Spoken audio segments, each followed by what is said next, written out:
Gentlelady from the Virgin Islands yields back. I'll recognize myself for 5 minutes of questioning. Dr. Humphreys, it is currently against the law to prescribe controlled substances outside the course of a professional medical practice. It's a pretty arcane statute. It's not used all that often, but it strikes me that until you control that group that is uniquely empowered to prescribe controlled substances, and I appreciate the fact that Director Baum thinks it's an education issue. I don't know that many dumb doctors. I don't know that many. I don't think it's an education issue as much as it is a money issue. So how do we capture the attention of those uniquely situated people in our culture who have the authority to write controlled substance prescriptions? Thank you for that question, Mr. Chairman. I divide doctors up as follows. The biggest group of doctors are good people who do the right thing, and they need to be left alone. The second biggest group are good doctors who do the wrong thing, and they need education and training. There is a third group. It is a small group. It's probably less than 1% of physicians who are not good people, and they do the wrong thing knowingly. And we saw this my time at ONDCP in Florida, a massive concentration of people giving out huge quantities of OxyContin. And I think at that point, they're no different than any other drug trafficker. The fact that they're an MD is irrelevant. They know what they're doing. They're being harmful. And that's why we have law enforcement to go after them. And I'm all for them doing that. Well, I know we do, and we certainly used to. It was phentermine and fenfluramine back when I was at the DA's office.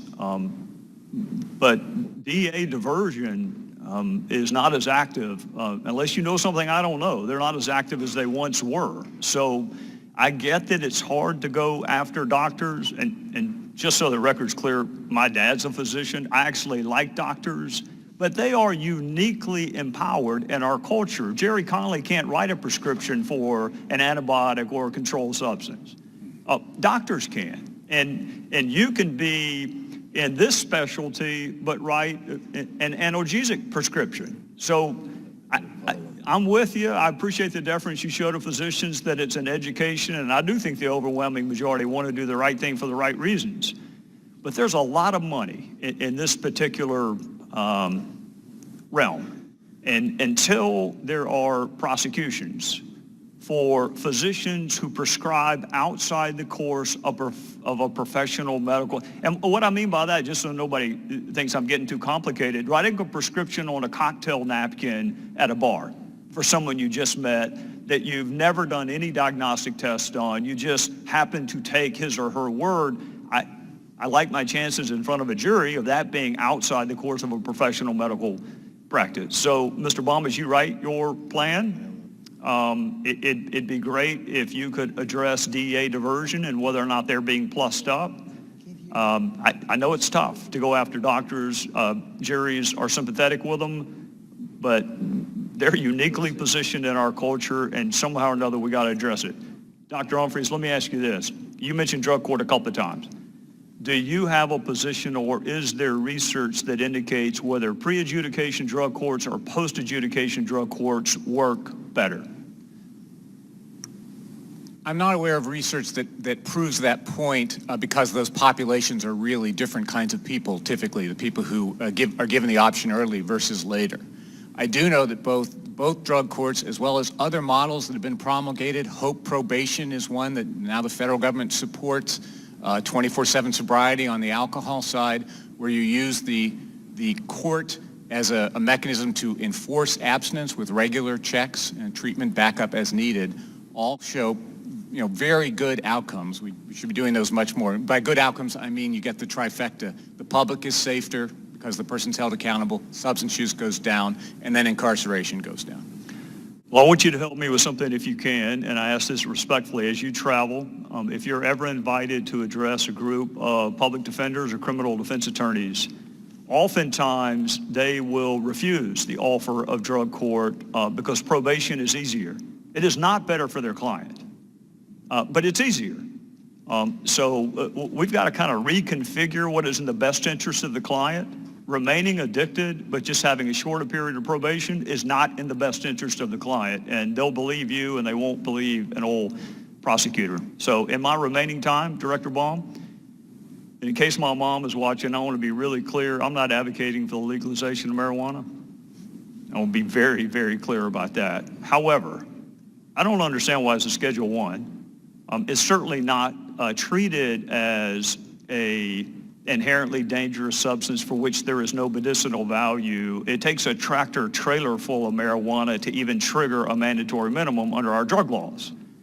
So is there any appetite for researching whether or not it should remain a Schedule 1 drug?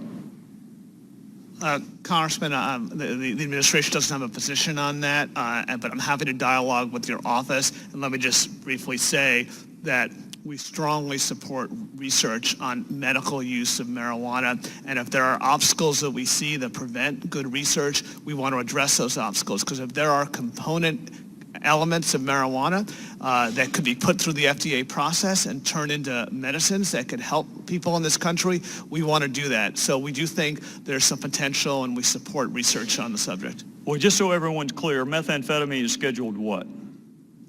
I believe it's Scheduled 2. Cocaine is scheduled what? Also 2. Cocaine base is scheduled what? 2. So it is scheduled lower than marijuana. And again, you can schedule something and still not have it scheduled as a 1. And I would encourage the powers that be, whoever you need to consult with in the administration, to at least explore whether or not it's scheduled correctly without being perceived as advocating for legalization. Understood. With that, Mr. Connolly, I will give you a chance to, I'm reluctant to say whatever you want, but I'm going to give you a chance to, to conclude. I thank my friend, and I actually want to follow up, if I may, on, the point being made here in some ways, Mr. Baum, is if you, not you personally, if the government, federal government, on this subject, marijuana, and how dangerous it is, has no credibility because of the lack of serious empirical work, it threatens our whole drug policy's credibility. And you're seeing this happen in marijuana in the states. They're making decisions. Ms. Norton talked about 8 states, but there are over 25 states that have in some fashion, including my home state of Virginia, liberalized their laws for medical reasons all the way to recreational reasons. I think you'd have to confess to the chairman's point, there was no empirical evidence to justify putting marijuana 50 years ago as a Schedule 1 drug. Who did that empirical evidence? Sorry, could you repeat that? Who did what? Who made it scheduled? There was no, I am asserting, and you can feel free to try to contradict, there was in fact no empirical evidence to justify putting marijuana ahead of the drugs the chairman just listed as a Schedule 1 drug 50 years ago. And I would, you brought up the need to have empirical research before we start rushing pell-mell to approve it for medical purposes, and I agree with you. But here's the problem. As I said in my opening statement, only one federal entity, NIDA, controls marijuana for legal purposes for experimentation, testing, and the like, research. And NIDA's mission is all about proving the harms of something. They've a priori determined the outcome of research. Nobody thinks NIDA is an objective, neutral place to go to look at the good, the bad, and the indifferent about marijuana. It doesn't have that credibility. So if we're going to do what you suggest, we need to have a different entity with credibility where we're looking at objective evidence and science. And then we can determine, well, where does marijuana work? Mr. Humphreys made the point that there's a more lethal or stronger, more fortified versions of marijuana coming out that concern us. But we put a lot of people in jail, and we've treated this like it's more dangerous than cocaine and the other substances, Chairman, and it's had huge consequences based on very little scientific evidence. I'm not arguing for the legalization either. I agree with my friend from South Carolina. I'm not going there. But neither can I justify the current policy of treating it as the world's most dangerous drug with its classification. You can feel free to respond, and I'm done. Congressman, I understand the point that you're making. I would love to go with you in your district to talk to police chiefs and sheriffs. I think in reality on the street, police, sheriffs, they don't treat marijuana the way they treat heroin and fentanyl. So I think in practice, there is a prioritization of the most deadly drug threats. I actually think that's his point, is that law enforcement doesn't, our sentencing scheme does not. Methamphetamine and marijuana are not treated the same from a sentencing standpoint, but yet marijuana is considered to be inherently dangerous with no medicinal value, therefore a Schedule I. And it would just be helpful, again, to Mr. Connolly's point, for us to have some consistency, or at least be able to explain why certain drugs are Scheduled I and others are not. And we can save that for another day. And again, that's coming from two people that are not advocating for the legalization, just for some common sense in how it's scheduled. On behalf of all the members, I want to thank all of our witnesses for your expertise. Mr. and Mrs. Flattery, in your case, your very